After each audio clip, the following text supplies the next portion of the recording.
Olá, pessoal, tudo bem com vocês? Sejam bem-vindos a mais uma aula de biologia, né? E o último assunto desse sistema reprodutor humano são os métodos contraceptíveis. Então, a gente estudou lá no sistema reprodutor, né?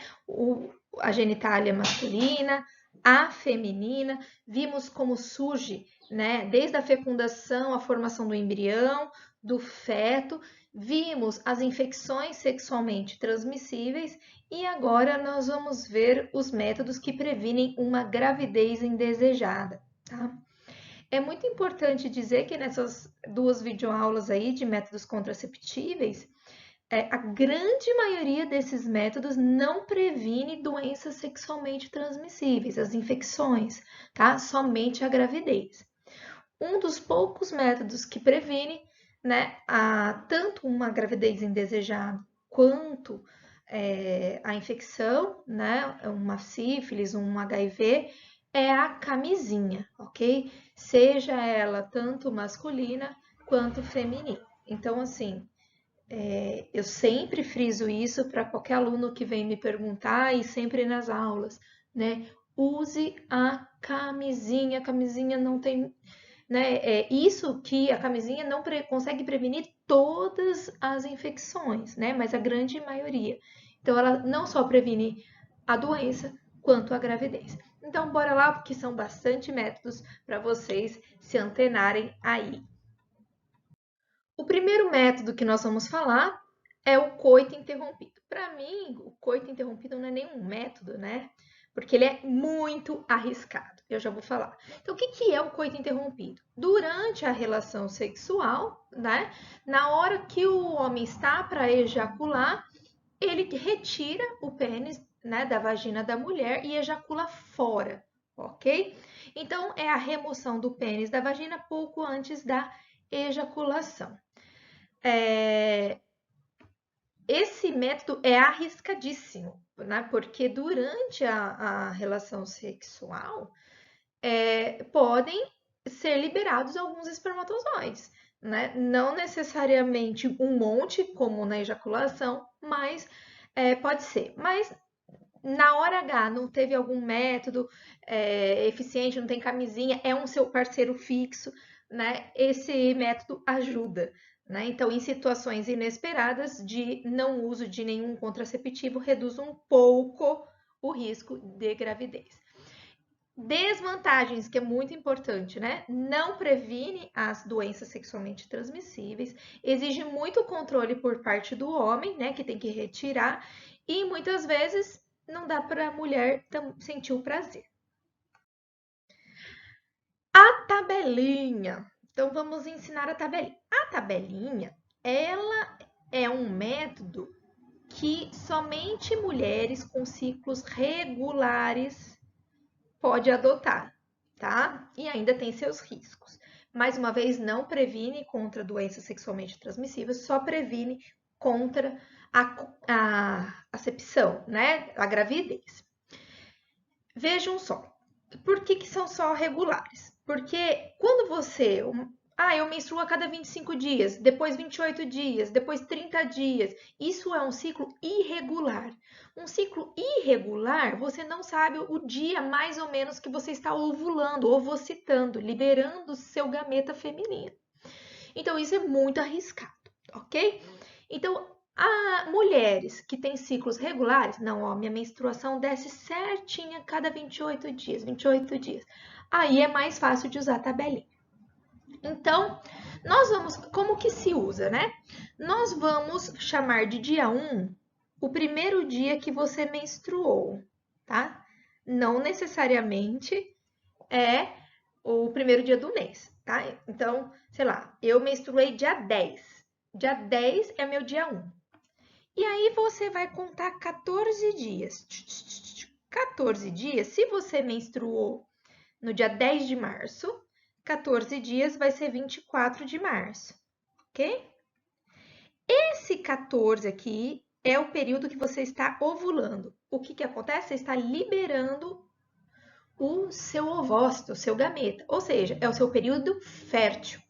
Só que a liberação do ovócito exatamente no 14º dia? Não.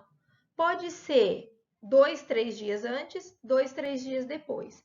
Eu vou colocar até 3, aqui a figura pôs 2. Então, você pode estar liberando o seu ovócito do 11 ao 13º dia, do 14º ao 17º.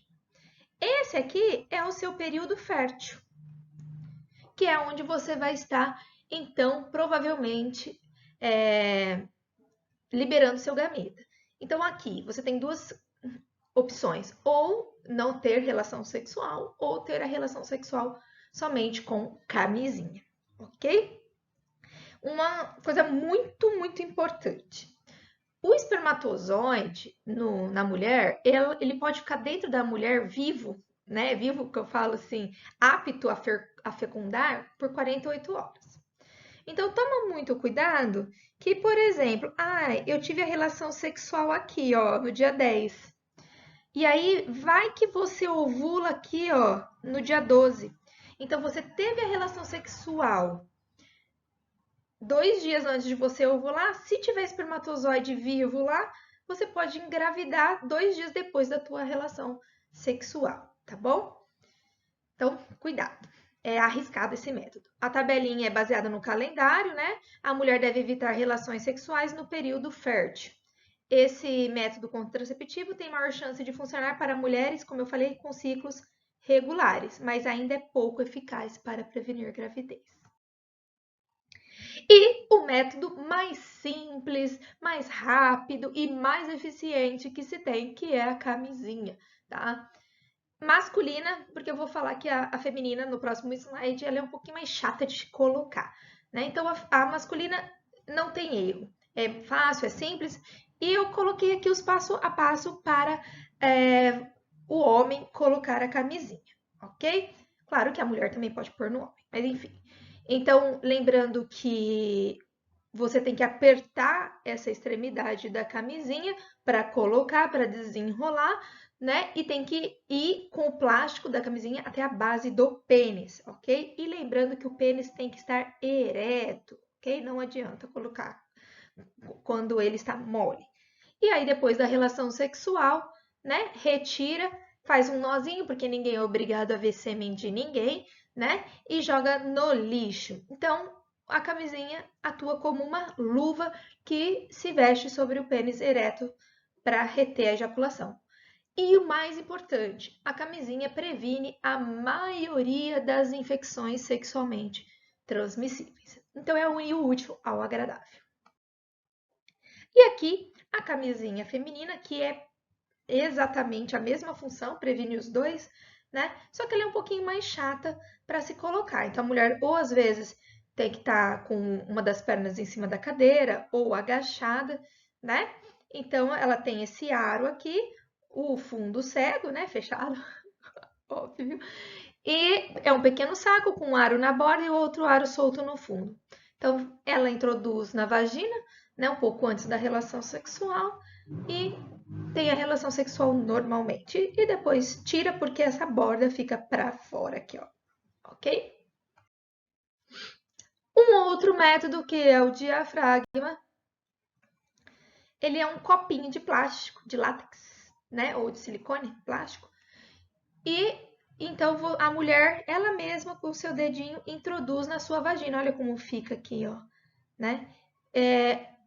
Alguns diafragmas podem vir com espermicida. O que é espermicida? É uma pomada, vou falar no próximo slide, que mata os espermatozoides, né? Ou, se não tem, a pessoa pode comprar o espermicida, colocar no copinho e inserir na mulher e depois você consegue tirar o diafragma, tá bom? Tem que ser um tempo um pouco antes da relação sexual. O diafragma, ele também não impede as doenças sexualmente transmissíveis, só a gravidez. Por quê?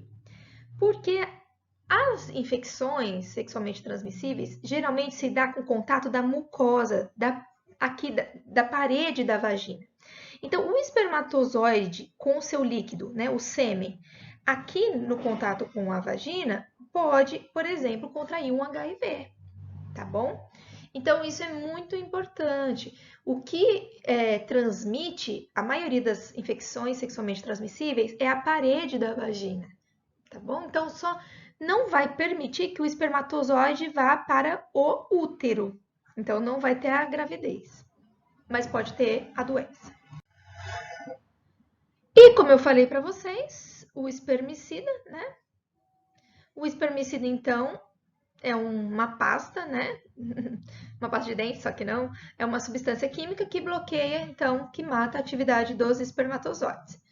Tem na forma de gel, tem na forma de comprimido, de ampola e na forma de espuma. Aplica-se antes da relação sexual e, como eu falei para vocês, deve ser usado com outro método contraceptivo via de regra. Também não impede a precaução das doenças sexualmente transmissíveis. Pessoal, para o vídeo não ficar muito extenso e vocês me xingarem, né? Eu vou parar por aqui, tá? E eu vou fazer métodos contraceptíveis em duas partes. Na segunda parte, a gente volta falando de DIU, de vasectomia, de laqueadura, alguns outros métodos. Um beijo e bora para a segunda parte.